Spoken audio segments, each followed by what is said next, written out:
Assalamu alaikum wa rahmatullahi wa barakatuh. Il arrive, dans l'histoire spirituelle de l'humanité, que des êtres se lèvent comme des astres dont la lumière éclaire bien au-delà de leur époque. Des êtres dont la présence, la parole et l'amour transforment non seulement ceux qui les approchent, mais aussi ceux qui, des siècles plus tard, lisent leurs traces. Parmi ces figures rares, Jalaluddin Rumi demeure l'un des maîtres dont la voix continue de résonner au cœur des chercheurs de vérité. Aujourd'hui, nous présentons le livre Jalaluddin Rumi, l'alchimiste de l'amour, publié dans la collection Je veux connaître aux éditions Al-Bourak. Un ouvrage qui déploie avec clarté la vie, le parcours spirituel et l'enseignement de celui qui fut appelé Maulana, notre maître. Rumi naquit en 1207 à Balkh, dans le Khorasan, une région qui fut l'un des foyers les plus féconds de la civilisation islamique. Le monde dans lequel il vient au monde est secoué par les troubles politiques et surtout par la menace grandissante des armées mongoles. Son père, Bahauddin Walad, éminent théologien et juriste, décide alors de quitter la ville pour protéger les siens. Il s'engage alors à un long exode. La famille quitte Balkh, traverse Nishapur, se rend à Bagdad, puis vers les lieux saints, avant de poursuivre jusqu'à Damas, Malatya, Akshahr, Laranda et finalement Konya. Cet exil de près de 7 à 8 000 kilomètres forge profondément l'âme du jeune Jalaluddin. Chaque étape, chaque rencontre, chaque ville devient pour lui une école. Un terrain où s'enracine sa future maturité spirituelle, sa profonde sensibilité religieuse et sa vocation de guide. Arrivé à Konya, il s'installe dans une cité singulière. Une ville où cohabitent musulmans, chrétiens, juifs, grecs, turcs, arabes et arméniens, dans une atmosphère de respect et d'équilibre social. Cette harmonie marquera durablement son regard.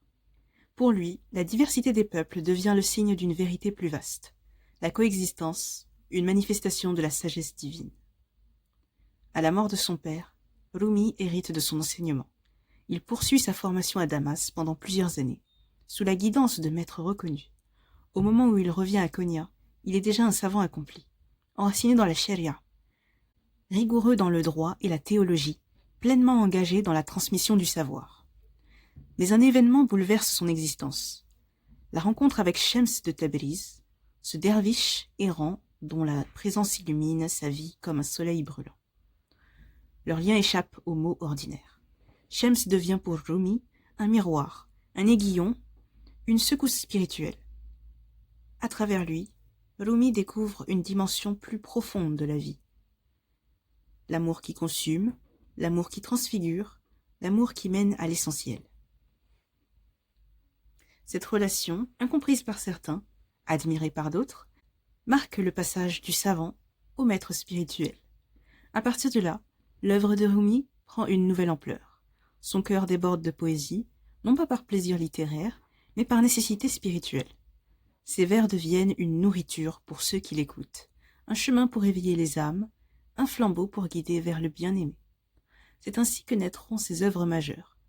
Le Masnawi, considéré comme l'un des joyaux de la littérature spirituelle, le Diwan Shamsi Tabrizi, les Rubaiyat et le Fihi ma Fihi, recueillent d'enseignements où il dévoile l'essence de son message. Son testament spirituel repose tout entier sur une conviction. Seul l'amour mène à Dieu. L'amour purifie, l'amour transforme, l'amour révèle. Par lui, toute amertume devient douceur, tout cuivre devient de l'or. Jusqu'à sa mort en 1273, Rumi n'aura cessé d'être un homme humble, détaché des honneurs. Aux yeux de ses contemporains, il est maître, mais lui ne se considérait que comme un disciple du bien-aimé, un serviteur de la lumière divine. Après sa disparition, sa voix donnera naissance à l'ordre Mevlevi, célèbre pour sa danse spirituelle, le sama, qui deviendra l'une des grandes traditions du soufisme ottoman. Ce podcast vous aura permis de parcourir l'itinéraire d'un homme qui, de l'exil à la rencontre, de la sharia à la haqiqa, a montré que la seule vraie transformation est celle du cœur. Pour aller plus loin, vous pouvez retrouver une biographie complète de Rumi dans la collection Je veux connaître aux éditions Al-Bourak, une porte d'entrée claire vers celui que l'histoire a surnommé l'alchimiste de l'amour.